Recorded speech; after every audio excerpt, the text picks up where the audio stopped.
Et voilà, bonjour, bonsoir, c'est Flo de Beauty and Brains Girls. Dans vidéo ça, n'a continué avec leçon anglais nous. Autrefois, nous te fait une leçon côté nous te parlé des sujets yo avec predicate yo. Et nous te dit ou le wap écrit une phrase qui j'en sujet avec predicate là tomber d'accord. Yo supposé tomber d'accord et qui ça qui venait avant. Vidéo ça nous te fait ou te well et m'encourager au réviser sous besoin plus practice.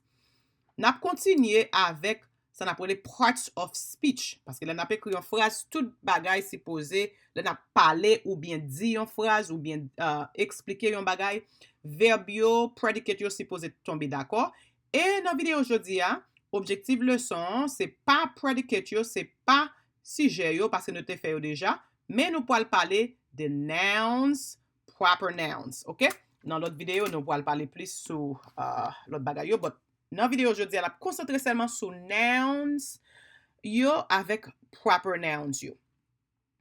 OK. Là, on a une bonne définition. Parts of speech explain how words are used in a sentence. OK? So, parts of speech yo explique qui j'ai une série de nouns, qui j'ai une série de mots supposés utiliser dans une phrase. Par exemple, nouns yo, qui c'est côté yo supposé y. Pronouns yo, verbs yo, adjectives yo, adverbs yo. OK? Nous te parlons de adjectives yo qui décrivent yon nouns et nous te parlons de adverbs yo qui décrivent yon verbe. Nous te fait une vidéo longtemps sur pronouns yo dans première classe ESL là. Moun qui nous voyo, nous te dû garder vidéo ça yo avant. Nous te parlons de pronouns yo ou supposé connaître yo et verbe yo nous commencer parler de yo mais yo en pile nous gain pour nous expliquer plus de verbes yo toujours. Ça yo important pour connaître qui ingrédient qui rentre dans une phrase le wa fait. OK, on va aller dans deuxième slide là. Là, nous pourrons voir quelques exemples parce que c'était objectif là ça. Objectif là c'est parler de nouns yo, OK? Nous pourrons voir quelques exemples qui ça nouns même genre en français c'est même règle. On nous prend une couleur, on prend bleu de vert. OK. Là nous gagnons person. OK? Now, non seulement n'a ba ou yo, ou pral gen yon chance pour utiliser noun sa yo dans yon phrase ou même, OK? So, nous gen person, place, thing ou bien yon idée. OK, n'a bon exemple de nouns yo qui sa yo ye. Bon pour yon plume qui pi presse pour ka ouais. OK, so li di a noun is a person, place, thing or idea. Yon nouns c'est yon moun, yon place, yon objet ou bien yon idée. OK? En pile fois, on a parlé de nouns, nous toujours concentrés sur moun. OK? Par exemple, sister, doctor, c'est yon noun. Place, nous connaissons place tout. Yon place, c'est yon noun. Par exemple, city, farm. Par exemple, sou dit, my sister and I, we went to the farm.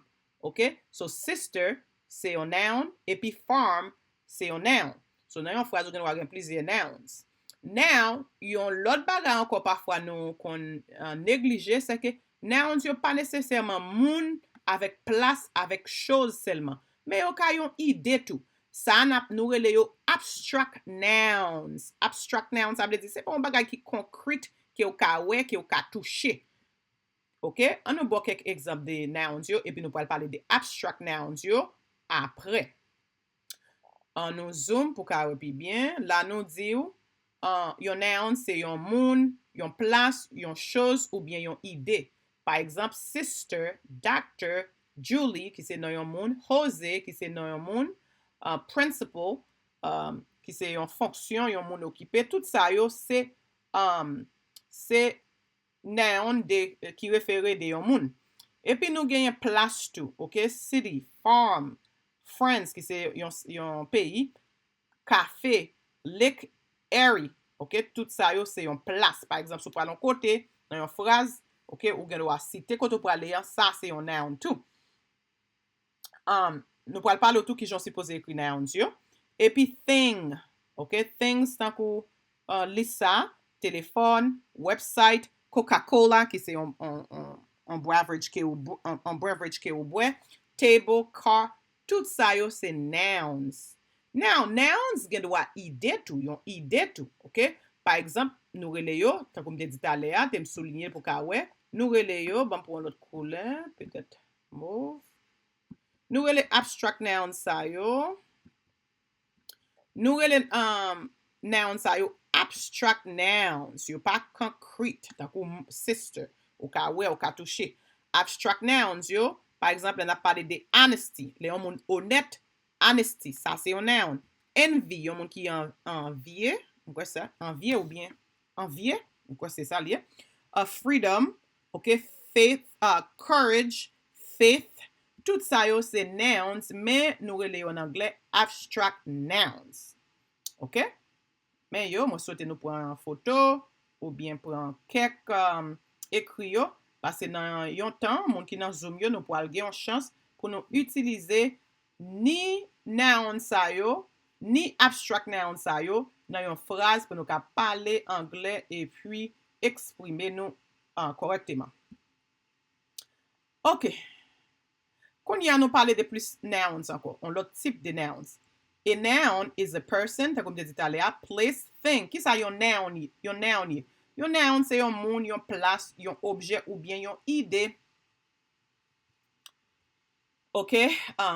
Or idea in a sentence. Identify the types of nouns. Kon ya nou poal identifiye type de nouns. Par exemple, la nou genyen sloth. Yon sloth se yon animal. Nou sonje nou te fe yon lecture de sloth deja, nou kon sa liye. Se yon animal ki relman le la bouge, li bouge lan. Ok? On sloth, c'est un noun, ok, qui c'est un thing. Dr. Kim c'est non yon moun, la yon noun, gen doa yon moun, yon person, a person. Ou po al wè tou, le wap ekri nouns yo, si c'est proper nouns yo ye, ou si pose mete yo let capital. Ok? Snake. Par exemple, Dr. King, c'est non yon moun. Dr. Kim, c'est non yon moun. Wap utiliser let capital. Ok? On nous dit que ou pou ale, pa konen, ou pou ale nan yon city, Georgia, city sa lo ap ekri li suppose let capital, ok, parce you know sa proper noun. City, state, lo ap ekri yon state li suppose let capital, même lo ap ekri yon ti phrase bay yon moun, yon note bay superviseur ou, faut konen ki sa pou mette yon let capital, ki sa pou pa mette yon let capital. Très important. Non superviseur ap an let capital. So wap refere de yon city, yon state nan yon email, wap pale, wap ekri ba yon superviseur, fò konen ke non city, non state lan, non superviseur la pan let capital. Snake, ki se koulev, se yon noun. Town, ki se yon place, se yon noun. Park, ki se yon place, se yon noun. Pepsi, ki se yon thing, ki se yon noun. Très important. Ok, koun ya an nou utilize noun sa yo nan yon phrase, epi ou menm pou kwe sou ka identifiye yo. Ou ka ekri yo nan chat box lan, ou bien mtap ankouraj yo depi kon ya ekri phrase yo nan kaye nou. Mwen wè la nou ekri phrase yo nan kaye nou, le na pale nou plis koheran, parce nou te pran tan, sa pa ple di la pafe nou, men nou te pran tan pou nou ekri yo, epi nou ekri mwes phrase, epi phrase yo pi bon, sa ple di nou pa ekri 50 phrase, epi you know, nou pito nou fè 2 ou 3 phrases et puis écrit yo bien. Pour moun ki plus avancé yo ka fè plus phrases, mais moun kap debite yo, mwen encourage nou pou nou fè 2 ou bien yon phrase ki korek.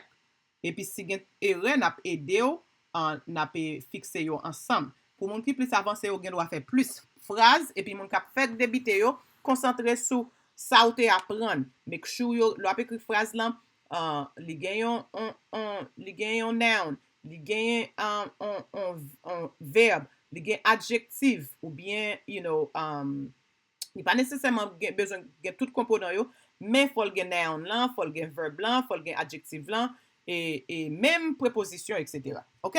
Si nesesè.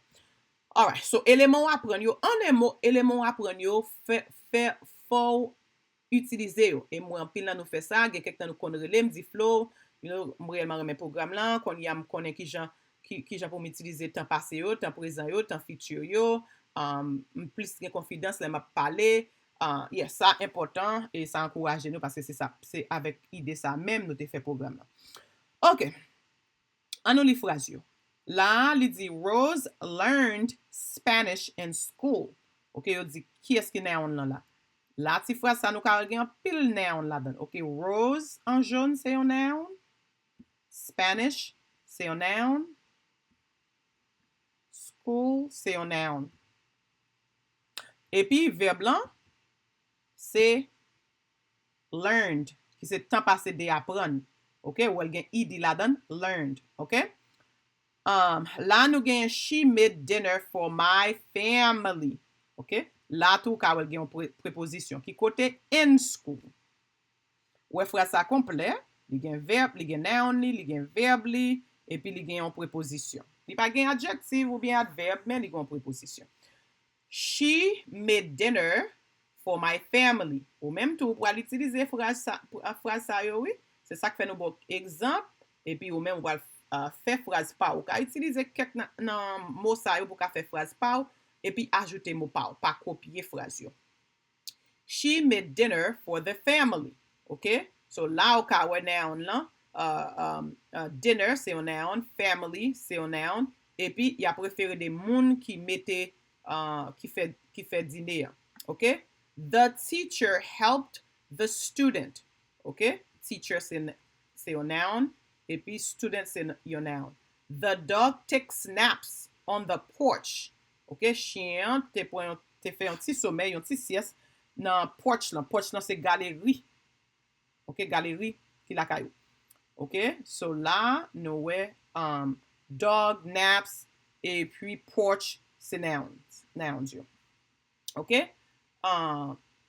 Mrs. Stern walked to the store. Mrs. Stern, c'est yon moun qui marche là dans store. Store, c'est yon noun. OK? So, ou même, vous allez jouer une chance pour utiliser noun sa yo dans yon phrase. Encore, mais nouns yo, nous mettons là pour kawe encore. On a nous dit c'est une person, yon place ou bien yon chose. OK? Et puis, là, nouns sa yo, en anglais, nous relè nouns sa yo proper nouns. OK? T'aimes souligner pour kawel. Nous relè yo proper nouns. OK? On a bonne définition en anglais. Proper nouns name a particular person, place, or thing. These nouns begin with a capital letter. OK? Yo di yon proper nouns, li parle de, li name, OK? Li parle de yon moun ou bien yon place ou bien yon chose. Et puis proper nouns sa yo le plus souvent yo commence écrit avec lettre capitale. Tembo quelques exemples de proper nouns. OK. Là nous gagnons person, place or thing. OK? Par exemple, là n'a parlé de Thanksgiving. En pile monde célébrer, bah célébrer parce que you know. Anyways, là n'a parlé de Thanksgiving, c'est un holiday. Thanksgiving c'est posé lettre capitale. L'aime dire lettre capitale là commencer avec capital T. Capital T. Ou T hein? Dans Thanksgiving là, c'est capital. Ou pas écrit T comme ça. Mais ou pas écrit T comme ça, les ou parler ou bien écrit Thanksgiving. Ou pas écrit capital ou pas écrit lowercase. OK? So, ça très important pour qu'on connaisse.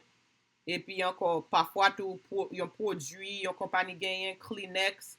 So tout base à c'est proper nouns ou à mettre au lettre capitale. OK? So à écrit Saturday, June 15th, Saturday à lettre capitale. OK?